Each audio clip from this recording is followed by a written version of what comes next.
You are listening to an MLGA Network podcast.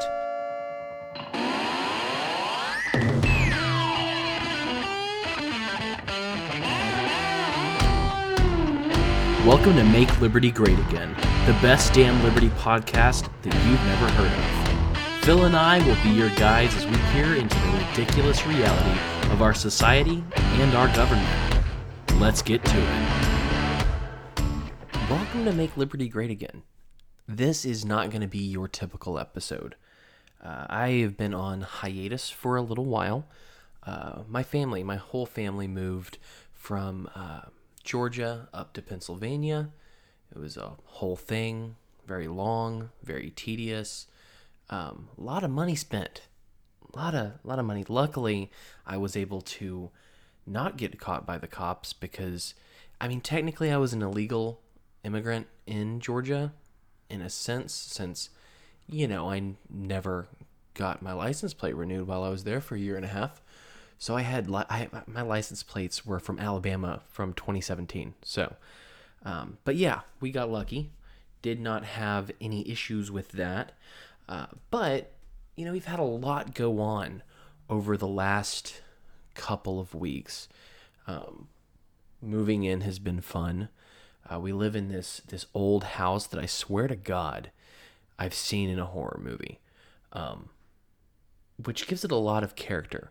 It also gives it a lot of fear factor when because typically in every house that we've lived in, the bathroom was directly connected to the bedroom. So if you had to go to the bathroom, you just went to the bathroom.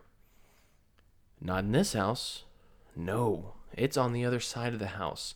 So you get to walk across creepy floors in the dark to the other side of the house to go pee in the middle of the night. You get used to that kind of thing pretty quickly. But the first couple of nights, you hear the creaking, and somehow you're walking on the floor, and the sound and the creaks go upstairs somehow. So it sounds like not only you're walking, but someone else is upstairs walking around, and it's not you, obviously. It's not your wife because she's asleep. None of the kids are awake. But no, it's been interesting. But I decided we're going to be coming back from our hiatus, and we're going to try something a little bit different. We've had some criticism, constructive criticism, if you want to call it that our work came across as scripted. Do you know why that is? Because we scripted it. When we started this project, I was working under the assumption and towards the goal of making a sort of late night type show. Think The Daily Show, or a less gay John Oliver. Is that his name? John Edward? He's English. But yeah, it was that was the idea. Was we were going to put some research in. We were going to look it over. We were going to write it out. Me and Phil spent a lot of time actually looking into the things that we were going to talk about, and looking into what we thought. We argued. We came to conclusions. We left parts in where we argued and where we disagreed. And, when we came to a consensus, we shared that with you guys, unless we couldn't. But not everyone likes the scripted thing. So, you know what? If you want me to work less, by all means. So I think what's going to happen is when we come back officially, we're going to still talk about the news. We're going to still make jokes and banter and do all of the things that you tolerate us for. But we're going to go rogue. We're not going to write it out. We'll do some research. We'll probably chat in advance. But we're going to go natural. Au naturel. So look forward to that, if that's something you look forward to. If you liked our previous format, after we give this a shot a week or two in a row, let us know. We want to please. But yeah, I thought what I would do, since we've been gone for 3 or so weeks. By the way, if you hear sirens or anything like that, I now live in a city, a northern city. So, above the Mason-Dixon line, what is happening? But apparently what happens is when there are a lot of people in any given place, there's like a lot more crime and a lot more people that get hurt. Since we've been here, at least twice that we know of, since school has started, there have been 2 full-on teenager fights in the streets with police coming to break them up. Not what I'm used to, but interesting nonetheless. So if you hear sirens, if you hear loud cars, at this point you're just going to have to deal with it. I don't live in the sticks anymore and I can't control it that well. But yeah, so we're going to come in, we're going to talk, we're going to chat about the issues, we're going to chat about things that we care about stories that piss us off, that make us angry, that whatever. But we're going to have fun. So we're going to do a couple episodes like that. We might continue, we might go back to our old way, but I want to hear your thoughts. So, don't hold back. Send me a tweet. I'll tweet back. I'll probably be a dick to you, but do it. Beyond that, I thought I'd come back. I'd do a little solo, quick little thing that I could send out, let you know I'm still alive. Phil's still alive somewhere. I think he's been taken hostage by the state again. I'm not really sure, but maybe I'll find out. So, I wanted to talk to you about something that, really pissed me off yesterday. So, during the time that I've been gone, really within 2 days, so my dad, he's been in a nursing home. He had a couple strokes a couple years ago that we didn't know about. Turns out he had dementia.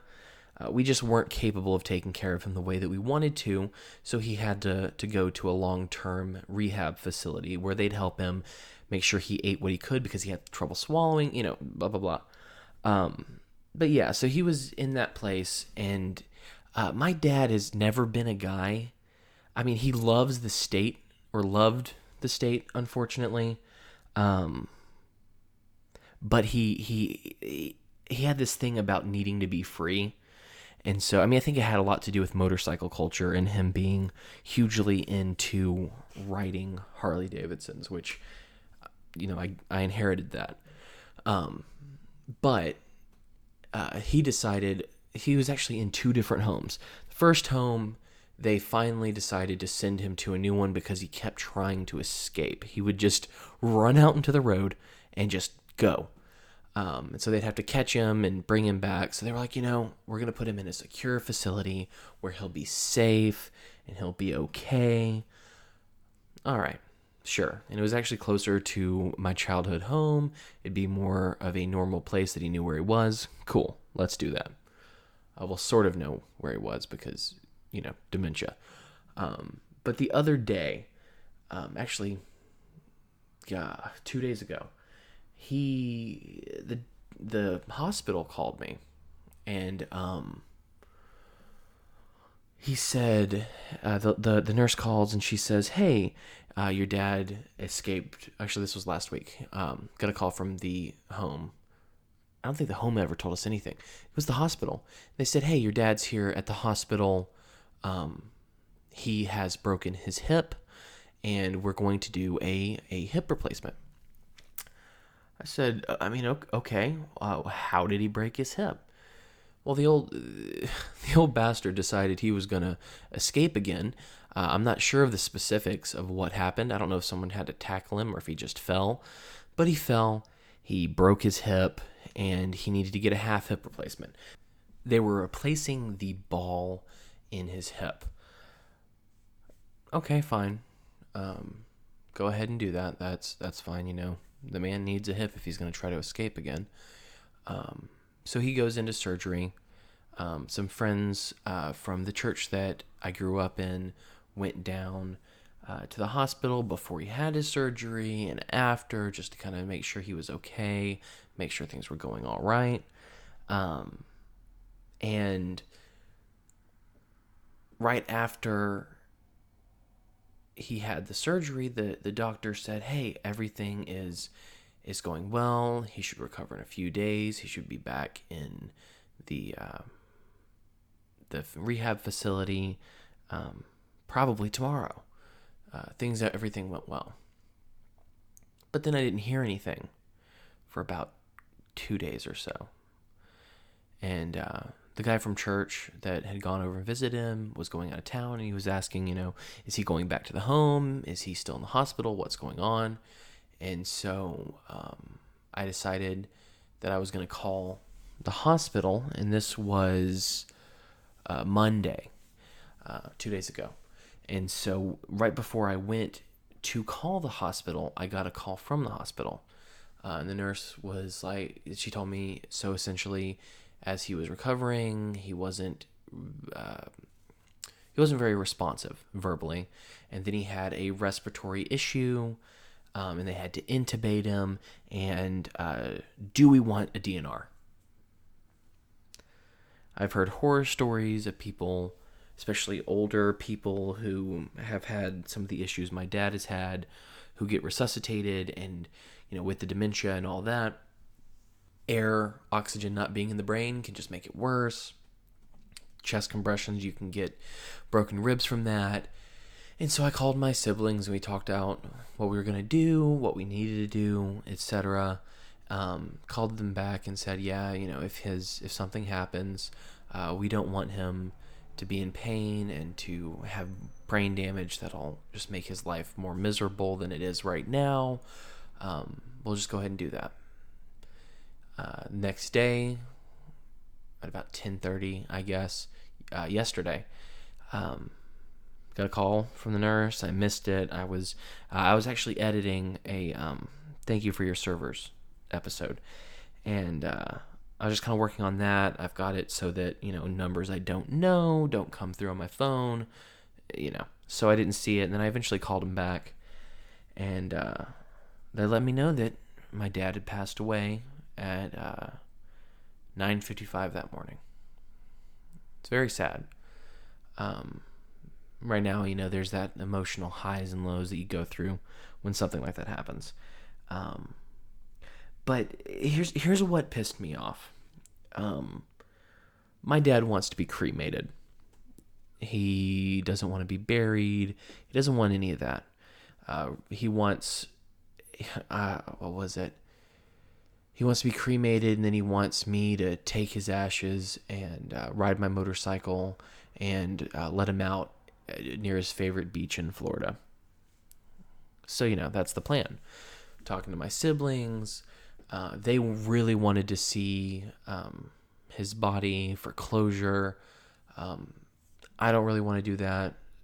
Just personal preference. My wife, her mother passed away, 2 years ago, and she said that was one of the worst things she did was viewing the body. But sorry for the sad episode. I'm going to get to the pissed off part in a second, though.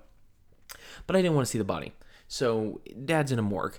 He's refrigerated, and he has a couple of days in that refrigerator in the cold where he won't deteriorate. They'll be able to go in and look at the body and say their goodbyes, essentially. So I get a call from the hospital again, and they were like, hey, we want your dad's eyes. I'm sorry, that's so creepy to me. Dad was an organ donor. I'm not really into it. I'll talk to my siblings and let them know. She said, in order for us to get those from him and to honor his wishes, we need to do it before he's embalmed. I was like, let me talk to my siblings. So I call up my siblings, and my older brother, my little sister, and I say, they are talking about embalming him. Do you know why? And this is the part that pisses me off. So they want to see the body, which is fine. I understand it. They can do that. as it turns out, the state of Alabama has a law that says that in order for family to view the body has to be embalmed within 24 hours of the death. So my brother and sister who wanted to see this body are throwing down $500 to an embalmer to have the body embalmed and pumped full of chemicals that are unnecessary since he's being refrigerated and will just be burned up when he's cremated. It helps nothing. It's an ancient thing that people did. It started with Abraham Lincoln because they wanted to parade that bastard around the whole United States and show the president that died for us, that died for our freedom. Great. Wonderful. But that became a fad. It's a stupid fad. It's an unnecessary fad with the refrigeration that we have right now. Not needed. It's stupid. But the state decided that what they wanted was to line the pockets of the embalmers. They wanted to have their crony capitalism. They decided that in order for my siblings, who have every right to look at my dad's body, can't do that unless they pay a fee to some man who struck a deal in Montgomery, Alabama to get his way so that his business didn't go bankrupt. That's screwed up. This is just another example of the state feeling like they own your body and my body, my dad's body. They think that because you died in the square mileage of Alabama or Pennsylvania or Texas or wherever you are, that they can make the decision that your body, your dead body, that belongs to you and then your family, can't be looked at until it's been embalmed, until an unnecessary procedure that will not last and will not matter is done. I was talking to a guy in the Make Liberty Great Again group, and I told this story there, and he was saying, this is the bad thing about death, because death is such a moneymaker for the state, because the grieving people, most of them aren't like me or like him or like you guys.